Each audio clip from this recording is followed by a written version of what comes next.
In his directorial debut, Chiwetel Ejiofor brings us The Boy Who Harnessed the Wind. It's a Netflix original film, and it's based on a true story. Ejiofor also adapts the screenplay for this. So, how is it?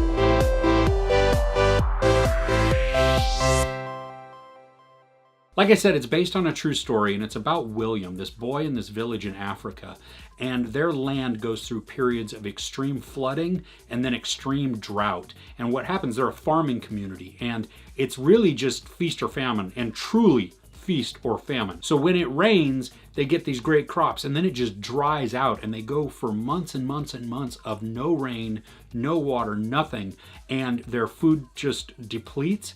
And so, based on a true story, it's written by the kid who's now an adult, William, and he tells the story of growing up in there. And now William is highly intelligent, but to go to school there, you have to pay, and so he can't always just afford to go. But what he does is he's so mechanically inclined, and he's just a tinkerer by nature, that he's inquisitive. And so eventually he figures out a way to bring turbine power to his village, which in turn will power pumps, which can then lead to watering the land and the crops at any point. So they're not dependent on the rains anymore. They can just, bring the water through, and they can cultivate their crops and grow it and sustain life. The cinematography is stunning in this. I mean, it is just beautiful because you have these, think about it, these wide African landscapes, and just the way that the sun, as it begins to set, how it just really sets the whole atmosphere on fire almost. It becomes these dark, deep reds and oranges as the sun dips below the horizon. And then you see, just the clouds, and, well, when there are clouds. And sometimes it's like super bright and just harsh to the eye, but it really conveys the feeling and the environment of that we're seeing. They also just frame up some of the characters really, really well too. And so it just provides this level of intimacy as things are happening and as emotions are being, just developed, and you see what's going on in these cultures, that it draws you in more and more by the way that they use the camera angles and just the whole setup. The boy William also, he has a lot of charisma, and so he's fun to watch. And so he draws you in, and he's easy to root for at that point. The pace of the movie may seem a little bit slow, and at times it kind of is. It does feel like maybe it's dragging on a little bit, but it's totally deliberate.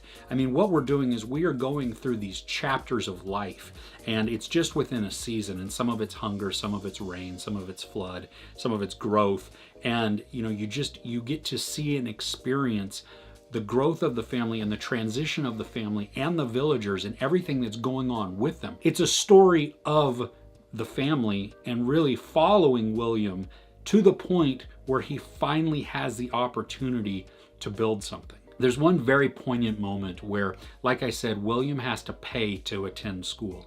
And because of the famine, because of the drought, his family is not able to produce crops.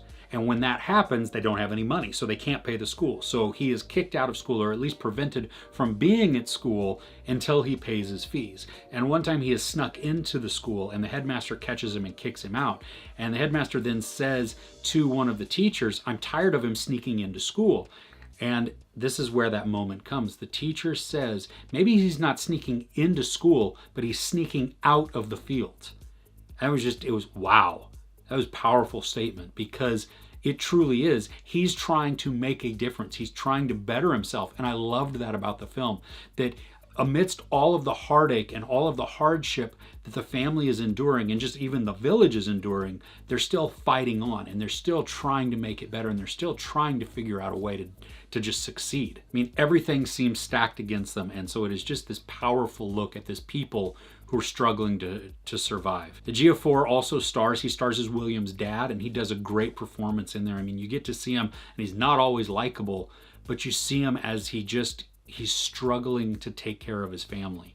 And he's doing everything he can, but what that does to his emotions, what that does to his mindset, and how he's not always the father that he wants to be. I really enjoyed The Boy Who Harnessed the Wind. Despite it being dire circumstances and kind of a downer feel, it was uplifting in the story and in the outcome overall. There's no sex or nudity. There is some profanity and a tiny bit of violence. I give The Boy Who Harnessed the Wind 4 out of 5 couches. Are there any good movies that you can recommend to me that are based on true stories? I'd love to know in the comments below.